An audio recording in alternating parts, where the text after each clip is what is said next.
और बड़ी खबर इस वक्त की आपको बताएं, हिमाचल प्रदेश की सियासत से जुड़ी बड़ी खबर है। कांग्रेस के 6 बागी विधायक बीजेपी में शामिल होंगे। ये बड़ी खबर इस वक्त की आपको बता रहे हैं। हिमाचल प्रदेश की सियासत से जुड़ी हुई ये बड़ी खबर है। 6 बागी विधायक बीजेपी में शामिल होने जा रहे हैं। 6 कांग्रेस के विधायक बताए जा रहे हैं। कहा यह जा रहा है कि 3 इंडिपेंडेंट एमएलए हैं जो भारतीय जनता पार्टी में शामिल हो सकते हैं। हिमाचल सरकार खतरे में पड़ती हुई नजर आ रही है। ये बड़ी खबर इस वक्त की हम आपको बता रहे हैं। जो 6 बागी विधायक हैं, कहा जा रहा है कि वो बीजेपी का दामन थाम सकते हैं। आज 12 बजे का वक्त बताया जा रहा है जब वो बीजेपी का दामन थाम लेंगे। और 3 निर्दलीय विधायक भी हैं जो बीजेपी में शामिल होने जा रहे हैं।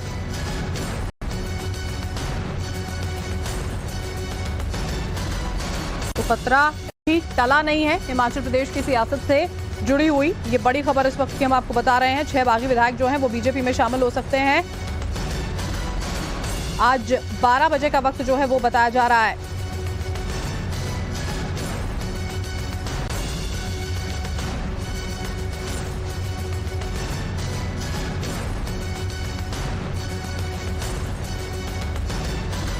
बड़ी खबर इस वक्त की हम आपको बता रहे हैं। देखिए,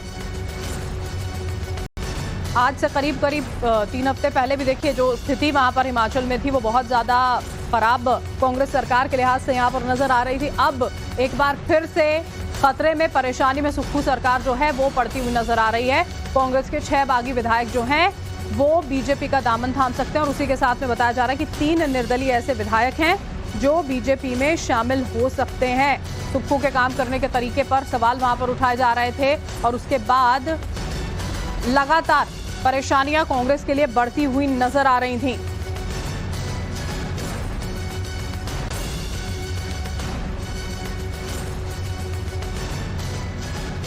मनोज हमारे साथ, हमारे सहयोगी जुड़ चुके हैं, उनका रुख करते हैं।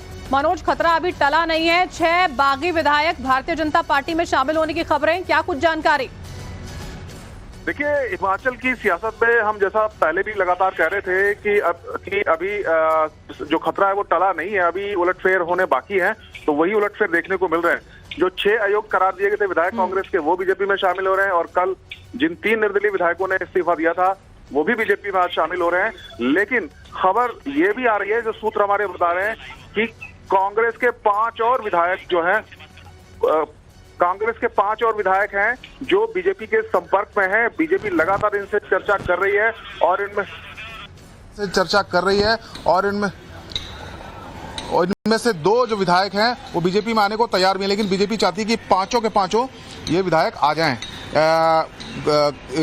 बीजेपी में, और ताकि जो सुक्खू सरकार है वो अल्पमत में आ जाए और वहां चुनाव की स्थिति दोबारा पैदा हो।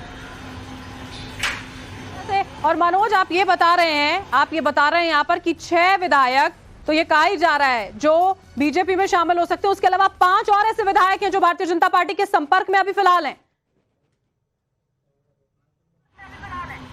जी बिल्कुल, ये हमारे बहुत ही विश्वसनीय सूत्रों ने जानकारी दी है कि 5 ऐसे विधायक जो कांग्रेस में हैं लेकिन वो सुक्खू सरकार से नाराज हैं। मुख्यमंत्री सुखविंदर सिंह सुक्खू से उनकी जो सहमति है कई मामलों पे नहीं है, और वो इस बात से ज्यादा नाराज हैं कि उनके हल्के के जो काम है, उनके विधानसभा क्षेत्र के जो काम है वो नहीं हो रहे हैं। वो बीजेपी में आ सकते हैं, बीजेपी उनसे संपर्क साध रही है, क्योंकि ये 5 अगर आ गए तो फिर सुक्खू सरकार अल्पमत में आ जाएगी और उनको विश्वास मत हासिल करना बहुत मुश्किल हो जाएगा। और ऐसी स्थिति में दोबारा से चुनाव की स्थिति भी हिमाचल प्रदेश में आ सकती है। तो काफी कुछ सियासी उठापटक इस वक्त पहाड़ी राज्य हिमाचल प्रदेश में चल रही है और लगातार रोजाना नए हम एक तरीके से कह सकते हैं जो सब चुनावी समीकरण है, सियासी समीकरण है, वो देखने को मिल रहे हैं। जी, उत्तर भारत का इकलौता राज्य यहाँ पर देखिए मनोज, और वो भी कांग्रेस के हाथ से कहीं ना कहीं फिसलता हुआ नजर आ रहा है। पर्यवेक्षक तब पहुंचे थे शिमला में। अब किस तरह की हलचल कांग्रेस पार्टी में नजर आ रही है, क्या खबरें आप तक पहुंच रही है इस बीच में? देखिए, कांग्रेस में हलचल बहुत ज्यादा है। जो ऑब्जर्वर आए थे वो फौरी तौर पे तो मामला शांत हो गया था, लेकिन आप देखिए जो प्रदेश अध्यक्ष हैं प्रतिभा सिंह, उन्होंने तो खुलकर कह दिया मैं चुनाव नहीं लड़ूंगी और लड़ने ना लड़ने मैं आपको रोकना चाहूंगी मनोज। यहाँ पर राजेंद्र राणा इस वक्त हमारे साथ जुड़े हुए हैं, कांग्रेस के बागी विधायक हैं, उनसे हम बात करेंगे। राजेंद्र जी, स्वागत है आपका टाइम्स ऑफ भारत पर। अब खबरें आ रही है कि बीजेपी के साथ आप लोग जाने वाले हैं, क्या कुछ कहेंगे? बिल्कुल 100% खबर सही है और 1-1.5 घंटे में हम लोग ज्वाइन करने वाले हैं जी, और भारतीय जनता पार्टी में शामिल होने वाले हैं, क्योंकि कांग्रेस पार्टी की हालत बड़ी खराब है, ताश के पत्तों की तरह पूरी तरह बिखर चुकी है। कांग्रेस पार्टी के कई नेता ऐसे हैं जिनको टिकटें दी जा रही हैं और टिकटें वापस कर रहे हैं। कईयों ने चुनाव लड़ने से मना कर दिया है क्योंकि हाईकमान पूरी तरह जो है वो निष्क्रिय हो चुकी है, कोई इनका सिस्टम नहीं रहा है। और हम लोग भी जितने आज 9 लोग ज्वाइन कर रहे हैं, जिसमें 6 कांग्रेस के विधायक रहे हैं और 3 इंडिपेंडेंट एमएलए ने भी रिजाइन कर दिया पिछले कल। 9 लोग ज्वाइन कर रहे हैं और क्योंकि हम सब लोग जो हैं जो मुख्यमंत्री हैं उन्होंने पूरा जलील किया है, हम लोगों को हमारे काम नहीं किए हैं, ह्यूमिलिएट किया है और हाईकमान इसमें बिल्कुल जो है वो बिल्कुल मूक दर्शक बनी रही है। समस्या सबसे बड़ी क्या रही है राजेंद्र जी यहाँ पर? देखिए आप ये बताइएगा, क्योंकि देखिए मल्लिकार्जुन खड़गे अध्यक्ष तो है लेकिन बार बार ये कहा जाता है कि चलती उनकी नहीं है और ये बात तो हर कोई जानता है क्या कुछ होता है। बिल्कुल बिल्कुल आपका जो आपने कहा वो सही है, क्योंकि यहाँ पर सिस्टम ही कुछ और है, हाईकमान नाम की कोई चीज नहीं है। और जब स्वाभिमान की बात आती है तो कोई भी व्यक्ति अपने स्वाभिमान के साथ समझौता नहीं करता है। हम लोगों को 1 साल से जो है वो प्रताड़ित किया जा रहा था, जलील किया जा रहा था, तो इसलिए समझौते का कोई गुंजाइश नहीं बची थी, इसलिए हम लोगों ने। अच्छा राजेंद्र जी, खबरें तो ये भी आ रही है कि आप बता रहे हैं आप 6 विधायक हैं, इसके अलावा 3 और निर्दलीय हैं, इसके अलावा क्या आ जा रहा है 5 और ऐसे कांग्रेस के विधायक हैं जो भारतीय जनता पार्टी के संपर्क में हैं। मुझे लगता है कि 5 से भी जनसंख्या बढ़ जाएगी, क्योंकि इस वक्त हिमाचल प्रदेश की जो सरकार है, मुख्यमंत्री से लोग परेशान हैं, लोगों के काम नहीं हो रहे हैं। जो लोगों के साथ प्रदेश की जनता के साथ वायदे किए थे, गारंटीज दी थी, उसमें पूरी तरह विफल हो गए हैं। लोग बार बार लोगों को पूछते हैं, जो चुने हुए लोग हैं, कि आप लोगों ने गारंटीज दी हैं, आपने वायदे किए हैं, वो पूरे नहीं हुए। तो इसलिए लोगों के बीच में भी ह्यूमिलेशन होती है और मुख्यमंत्री तो ह्यूमिलेट करते ही हैं। इसलिए मुझे लगता है कि आने वाले समय बहुत सारे लोग कांग्रेस पार्टी को छोड़ने वाले हैं। तो सरकार पर सीधे तौर पर खतरा यहाँ पर समझ में आ रहा है। पर्यवेक्षक भी वहां पर पहुंचे थे, देखिए पर्यवेक्षक वहां पर राजेंद्र जी पहुंचे, क्या कुछ बातचीत हुई थी? नहीं हल निकलता हुआ नजर आ रहा?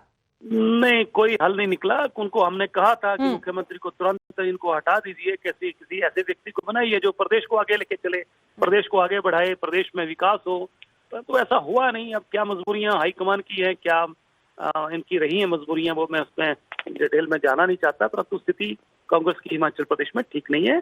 आज पूरा देश आगे बढ़ रहा है और हिमाचल बैक गियर में पीछे जा रहा है।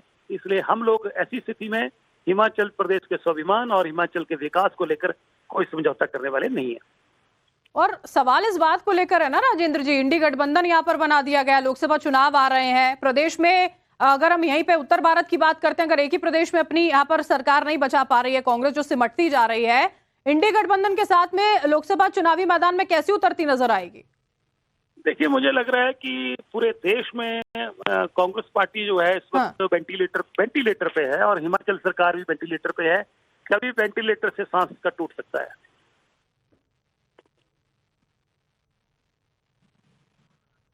राजेंद्र राणा जो कि कांग्रेस के बागी विधायक हैं, बहुत बहुत शुक्रिया आपका हमारे साथ जुड़ने के लिए। उनका यह कहना है कि कई बार अपनी बातें जो हैं वो आला कमान तक पहुंचाने के प्रयास किए गए। ये बताया गया कि प्रदेश पिछड़ता हुआ नजर आ रहा है, जो कदम यहां पर सही उठाए जाने चाहिए थे वो नहीं उठाए गए और इसी वजह से, सिर्फ इसी वजह से ये फैसला जो है वो यहां पर लिया गया है। कांग्रेस की हालत जो है वो बिल्कुल भी हिमाचल में ठीक नजर नहीं आती है। राजेंद्र राणा जो कि बागी विधायक हैं, उनकी ओर से ये बात जो है वो नवभारत पर सामने आई। मनोज हमारे साथ लगातार बने हुए। मनोज, ये बातें हैं कि लगातार प्रदेश के मुखिया तक बात पहुंचाने के प्रयास किए गए, आला कमान तक बातें पहुंचाने के प्रयास किए गए, लेकिन सब कुछ अनसुना कर दिया गया और इस वजह से अब प्रदेश में कांग्रेस की यह हालत। बिल्कुल। और देखिए, जो बात हम कह रहे थे, जो हम अभी डिस्कस कर रहे थे कि 5 और विधायक संपर्क में हैं, तो राजेंद्र राणा ने उसकी पुष्टि की है, बल्कि वो तो कह रहे थे कि और ज्यादा विधायक भी संपर्क में हैं। तो कहीं ना कहीं ये जो सियासी उफान है कांग्रेस में जो उठा है, ये भी शांत नहीं होगा और उसमें बहुत कुछ अभी बड़ा होने वाला है, उसकी तैयारी चल रही है और राजेंद्र राणा उसी तरफ इशारा कर रहे थे। दरअसल कांग्रेस की दिक्कत ये है कि कांग्रेस में बार बार जो विरोध के स्वर उठते हैं, आला कमान वहां पर ऑब्जर्वर भेजती है, फिलहाल उस वक्त के लिए तो फौरी तौर पर शांत करा दिया जाता है, लेकिन उसका कोई परमानेंट इलाज अभी तक हुआ नहीं है। और यही वजह है कि चाहे प्रतिभा सिंह हो, विक्रमादित्य हो, उनकी नाराजगी अब भी बरकरार है। जैसे ही ऑब्जर्वर मिल के गए, सब कुछ शांत करा के गए। अगले दिन विक्रमादित्य इन्हीं 6 बागी विधायकों के पास चंडीगढ़ पहुंच गए थे, होटल में पूरा दिन रहे, पूरी रात रहे।